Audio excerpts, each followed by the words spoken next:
They say if in the future geologists or paleontologists start looking at the fossil or at the layer record to see the Anthropocene, the period that we're in now, the primary things they would find in that very thin layer of our time would be plastic, radioactive isotopes, cement, and chicken bones, the legacy of our civilization.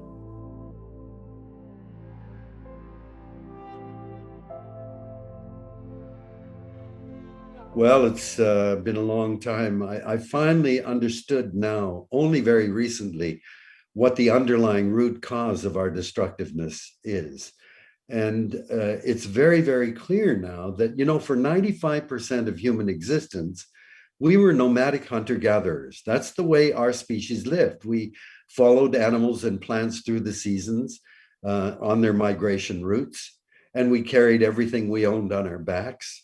When you live in that state, you know very well that you live in a very complex web of relationships with other animal species, with plants, with the air, the water, the soil, and the sunlight.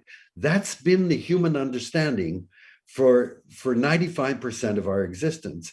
10,000 years ago, the last 5% of our time, we discovered agriculture. And of course, agriculture changed everything. It let us settle down in place. We could have a relatively dependable source of food, and you get the building of houses and eventually villages and towns. And that was the change.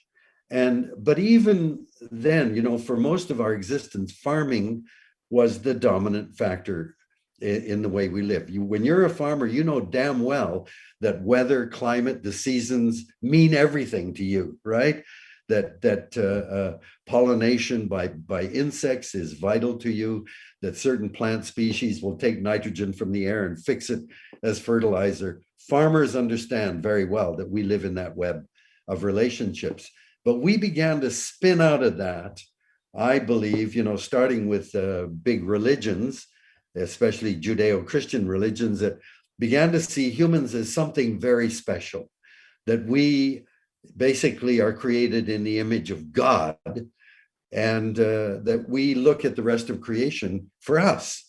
And you get the Renaissance with people like Francis Bacon and Isaac Newton. They begin to think the brain is everything. The brain is what defines us.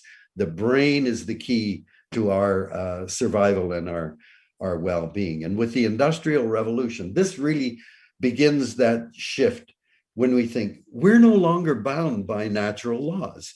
I mean, we can build a vehicle that will travel faster than the speed of sound. With telescopes and microscopes and big machines, we can now do what no other animal ever did. I mean, we can escape gravity, for God's sakes. We can live in outer space or under the ocean. So this completes then the notion that we are so special. The only limitation to human progress is our imagination. We are so clever, we can just imagine and control the planet. And so that's a shift then from what we call an ecocentric way of living to an anthropocentric way, where we're at the top of the heap. And all of our structures to govern and regulate how we behave, our religions, our laws, our judicial systems, our economies, our politics are all designed around us as a dominant creature. Now, Partha Dasgupta recently published a big tome in England, 600-page tome. He's an economist, showing the problem with the economic system is nature is left out. Nature is considered an externality. It's only there to be used for resources, and it's only there to be used to dump our wastes into. But basically what nature does, like adding oxygen to the air and taking carbon out of it, and all of the things nature does to keep the planet habitable, is irrelevant to the economic system. So the economy itself is a driving force of our destructiveness. And it's the same with our legal system. We're now beginning, New Zealand has given rights to a river. And in Quebec, Canada, recently a river was given the right of human rights.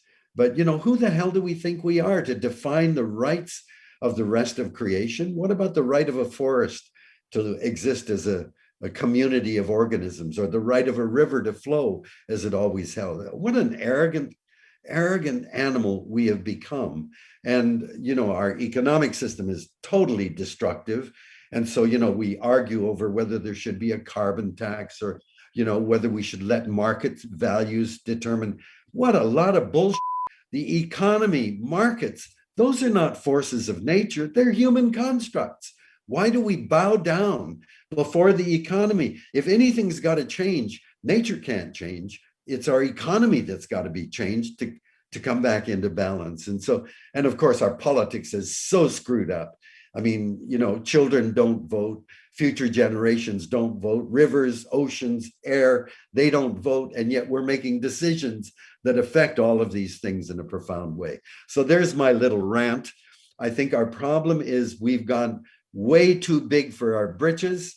We think that we rule the planet, we've taken it over, and we think we're going to be able to manage our way out of the problems. The only thing we can manage is humans.